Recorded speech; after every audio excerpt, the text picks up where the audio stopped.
Ashamaa ilmaan Oromoo assalaamu alaikum warahmatullahi wabarakatuh. Jira jirtu obboleewwan kee qaqqaalii fi gaggaarii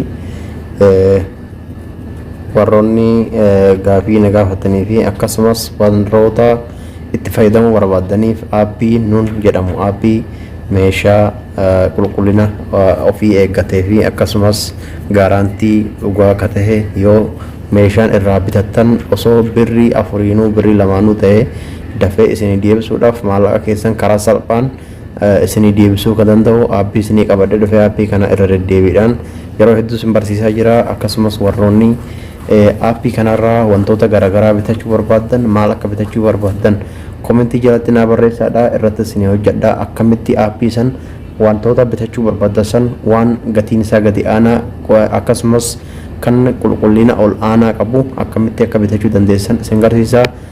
Akkasumas warroonni bilbila akkam bitachuu qabna asirraa jettanii warra gaafatan bilbiloota asirra jiran hedduu bilbila gaariidha, bilbila qulqullina ol aanaa qabanii akkasumas yoo meeshaa asirraa bitatanii meeshaan asirraa bitatan sun hundisaa yoo rakkoo takittii qabaate lakkoofsa kaampaanii kanaa na harka jira, komentii jalatti naa barreessaadha. Akkasumas karaa dhuunfaatiillee na qunnamuu dandeessanii lakkoofsa isiniin gadhaa kallattiidhaan kaampaanii isaanii bilbiltanii rakkina qabu hunda isaaniitu gaafachuu dandeessanii. Aappii kana keessaa yeroo waa bitattan aappiin meeshaan asirra waa bitattan dafee bulii lama haga takkaatti yoo guddate bulii sadii garuu hagas marallee hin geewu bulii lama ol takkaatu isinirraa turuu hin danda'u jechaadha. Meeshaan asirra jiru akkuma beekamu hundisaa fuulduratti yeroo seentan gubbaarratti yeroo cuqaastanii seentan meeshaa gatii ol aanaa ta'e kaahanii jechaadha. Garuu isin meeshaa gubbaarraa kana yoo barbaadan gatii gadi aanaadhaan meeshaa sanarra cuqaaftanii keessa seentanii yeroo lama haga sadiitti irra cuqaaftanii jala isaatti seentanii faa keessaa argachuu dandeessanii jechaadha. Asirraa wantoota hedduu bitadheera amma dura wantoota haalaan nama fayyadanii wantoota baatirii paawar akkasumas uffatallee meeshaalee garaagaraa waan hedduurraa bitadheen jira. Haga ammaatti meeshaan asirraa bitadhe meeshaa tokko qofaa dogongoraan dhufe meeshaa san bilbilee deebisee yeroon bilbiletti bulii tokko keessatti dhufanii maallaqa kiyya karaa salphaadhaan kaashii harka isiniif hin kennan. Wanni asirraa baruu qabdan maallaqa asumarratti isinii deebisanii akkuma argaa jirtan kana kunoo wanni kun maallaqa nuun giiftii kiredii ka jedhu jechaadha. Nuun giiftii kirediin kuni riyaala 250 haga 500tiin bitachuu dandeessan. Wanni kun bu'aan isaa maali yoo jettan taate yoo waa kana bitatanii jiraattan akka waan fiizaa kaardii bilbila keessan irraa qabuutti meeshaa asirra jiru guutumatti shoppingii yookaan deliverii firii hundisaatu firiidha. Kafaltii meeshaa qofa kafaltan jechaadha. Kafaltii meeshaa qofa kafaltanii meeshaa akkasumas meeshaan keessan dafee isinii dhufa. Yoo isin kaashii harkatti kafalla jettan immoo xiqqoo takka bulii lama fa'aa akkana haga bulii sadii fa'aa isinirraa turuu danda'a. Deliverii fi shoppingii yoo isin beektan shoppingii firiis argattanii ergachuu dandeessanii, yoo hin beekne immoo shoppingii fi deliverii walitti xalabaata tokko yookaan ajaja tokkoon riyaala 30 gara riyaala 30 bira isinirraa fudhata jechaadha. Amma jawaala asirraa yookaan bilbila akkam asirraa bitachuu dandeenya. Bilbila gatii aanaa ta'e bilbila qulqullinaa fi diizaayinii isaa namatti tolu. Bilbilli kun amma riim jedhama. Bilbilli kun maqaan isaa riimii akkuma argaa jirtan kana zaakiraan isaa yookaan geegabaay 64 raam 4 ka qabu jechaadha. Bilbila qulqullina hedduu qabu, hedduu namatti tola. Bilbila kana waan isaa odeeffannoo bilbila kana gadi jala kana buutanii akkasumas baatiriin bilbila kana 5,000 hedduu takka namatti tola. Baatiriin 5,000 akkasumas bal'inni bilbila isaatii 6.7 jechaadha. Baatiriin isaa haga sa'aatii 29 ta'uu danda'a jechaadha. Baatirii akkaan cimaadha. Bilbilli isaa bilbila gosa hedduudha kunoo. Akkasumas kafaltiin isaa 599 yookaan riyaala 600 jechaadha. Kun bilbila gadi aanaadha. Akkasumas bilbila Galaxy illee barbaadan bilbila waan barbaadan immoo yeroo waan as keessaa hin barbaannu dafnee argannaa hojjetanii gubbaa kanarra barreessitanii gubbaa kanarra yeroo barreessitan bilbilli Galaxy Huawei haa ta'u wantoonni garaagaraa asirratti dafanii isinii dhufan jechaadha.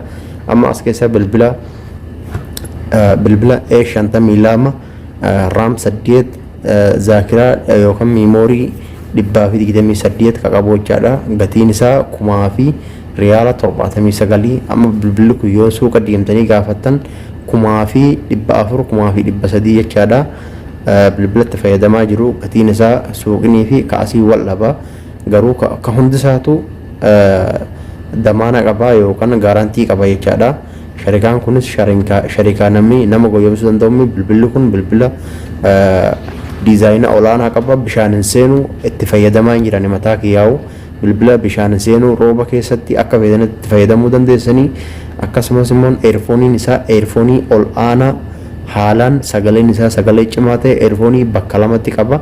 Eerfoonii bakka kaameraa yookaan gama kaameraa kanaan eerfoonii yookaan makarafoona guddaa qaba jechaadha. Makarafoona gara jalaatii fi gara irraatiin iPhone illee itti dhiyaatu. Akkasumas kaameraan isaa dudduuba meegapiksel 5 ka xiqqaa ka itti aanu immoo meegapiksel 12 isa guddaadha. Ka itti aanu immoo meegapiksel 12 ka gara gadii 64 ka gara ka dhumarraa immoo meegapiksel 2.4 meegapiksel 5 jechaadha. Walumaa galatti haga gara 8 biraa ta'uu qaba jechaadha. Kaameraan isaas haalaan qulqulluudha.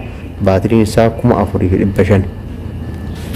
Baatiriin isaa 4500 odeeffannoo isaa karaa gadii kanatti argachuu dandeessanii. Akkasumas ka 62 ka A52S kunoo akkuma argaa jirtan kana. Akkuma argaa jirtan kana kunoo S62 jechuun S62 S52 5G dha 400 fi 450 bilbilli kunii fi 52 isaa hedduu walirraa hin dhabu. Wahuma xiqqoodha wal caalaa. Battaariyaan isaas yookaan baatiriin isaas 4500 meegapikseliin isaas 12 5.5 akkasumas